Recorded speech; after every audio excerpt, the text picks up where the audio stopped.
हाँ, तो नागपुर में मतलब 41 महायुति के नेताओं का, विधायकों का शपथ ग्रहण समारोह हो रहा है और वहाँ आदरणीय सीएम, डिप्टी सीएम भी वहाँ उसमें मौजूद रहने वाले हैं। लेकिन मैं महायुति का एक मेंबर हूँ, लेकिन मुझे इसका निमंत्रण भी नहीं आया है। मतलब जब चुनाव आता है तो मुझे हर जगह पर ले जाते हैं, लेकिन जब अभी शपथ का टाइम है तो मुझे निमंत्रण भी आया नहीं है। और उसके बाद जिस तरह रिपब्लिकन पार्टी का एक अच्छा प्रदर्शन इलेक्शन में रहा, विधानसभा के इलेक्शन में जो बुद्धिस्ट समाज है, अम्बेडकरी समाज है, दलित समाज है, बड़ी संख्या में महायुति के साथ रहा। लोकसभा में मतलब थोड़ा जो हमारा तो समाज था, ये अपोजिशन के संविधान बदलेगा इसी तरह के प्रचार के कारण तो दलित समाज में थोड़ा गलतफहमी थी। लेकिन हमने पूरे समाज को समझाने का काम किया कि बाबा साहब का संविधान कोई बदल नहीं सकते हैं। बाबा साहब अम्बेडकर जी का संविधान सबके लिए है, हिंदू हो, मुसलमान हो, सिख हो, ईसाई हो, जैन हो, बुद्धिस्ट हो, सबके लिए संविधान है। तो फिर इस चुनाव में मतलब विधानसभा के चुनाव में पूरा अम्बेडकर समाज, बुद्धिस्ट समाज, दलित समाज बड़ी संख्या में महायुति के साथ रहा। लाडली बहना का तो फायदा हमको हुआ ही हुआ, लेकिन लोकसभा का अनुभव इस इलेक्शन में आया नहीं।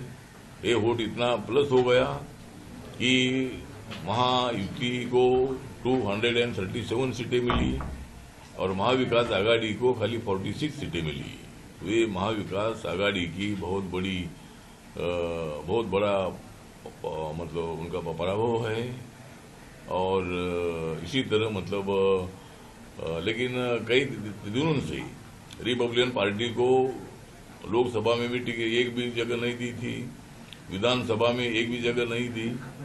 लेकिन आदरणीय देवेंद्र फडणवीस साहब से 8-10 बार हमारी बातचीत हुई और उन्होंने एक एमएलसी देने का वादा किया था और एक मंत्री पद देने का वादा किया था।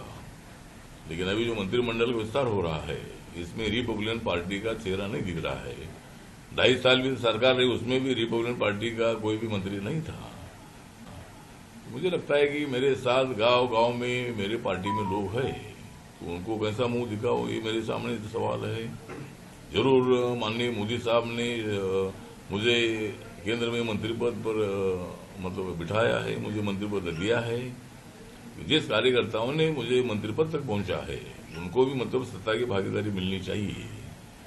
तो अनेक बार देवेंद्र फडणवीस साहब को मिले थे और उन्होंने हर बार हमें बताया था कि हाँ जरूर इस वक्त आरपीआई को मौका मिलेगा। लेकिन कल तक हमने राह देखी, हमारा आरपीआई का मंत्री करने का कोई उधर से फोन आया नहीं हमको। और इसीलिए मैं भी नाराज हूँ, मेरे कार्यकर्ता नाराज है, मेरा समाज भी नाराज है।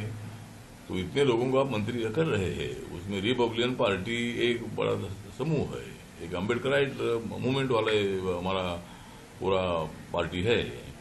तो ऐसी पार्टी को निगलेक्ट करना ठीक नहीं है।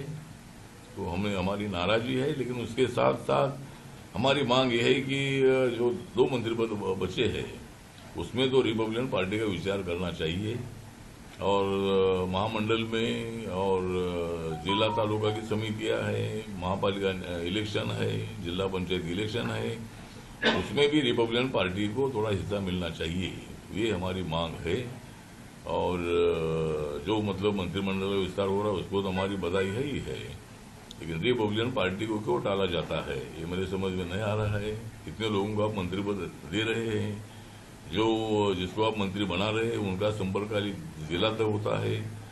मेरे पार्टी का संपर्क पूरे राज्य में है। तो ऐसे पार्टी को निगलेक्ट करना मतलब उनको अवॉइड करना ये अच्छी बात नहीं है। जरूर माननीय देवेंद्र फडणवीस जी ने जो शब्द दिया था उस शब्द के मुताबिक उन्होंने हमें एक मंत्री पद देना चाहिए, ये हमारी अग्रिम मांग है।